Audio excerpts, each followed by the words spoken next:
I'm Local12.com digital sports columnist and editor Richard Skinner following the Bengals' second preseason game against the Washington Commanders. It was not so much good for the first team defense for a second straight week. Some good from Joe Burrow and some really good jobs by the backups, especially in the first half. Let's start with the first team defense, where they were gouged in two series by the Commanders. The first drive of the game, the Commanders ran the ball three times, a 19-yarder by Deebo Samuel, a 40-yarder by Chris Rodriguez Jr., and then a 14-yard scamper by Jayden Daniels on his only carry of the game and only series of the game for a touchdown. On that play, Jordan Battle just gave a horrible effort to try to make the tackle, and the first team defense was just gouged. 3 plays for the touchdown drive, all on the ground. Second time Washington had the football, it went right back down the field. 44-yard short field, but again, not many plays, just 3 plays to get in the end zone. A couple of big runs, including a 27-yard touchdown by Ja'Cory Krosky-Merritt that gave Washington at the time a 14-7 lead.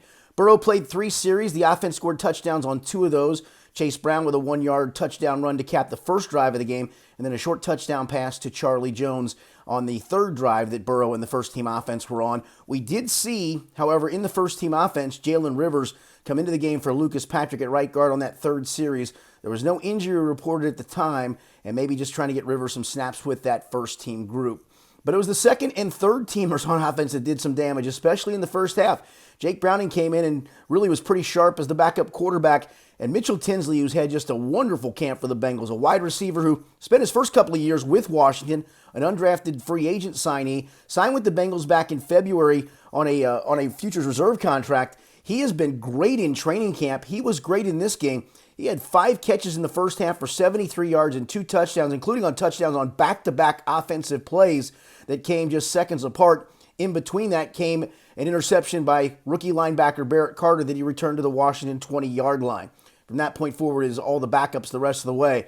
So there is concern about this Bengals defense. That's 4 drives now the first team defense has been in on the preseason, and 4 times the offense on the other team has scored a touchdown. The tackling was bad. The coverage has been bad. Tonight it was almost all tackling and the defense getting blown away because Washington only threw 1 pass in the first 2 drives. That was by Josh Johnson.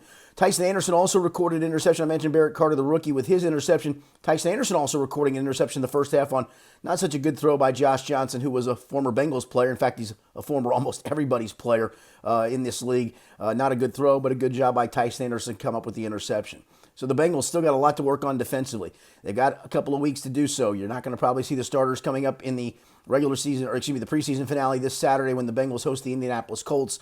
So this may be a wrap for that group here in the preseason. They've got a lot to fix before they play the regular season opener at Cleveland on September the 7th. I'm Local12.com digital sports columnist and editor Richard Skinner. Thanks for watching.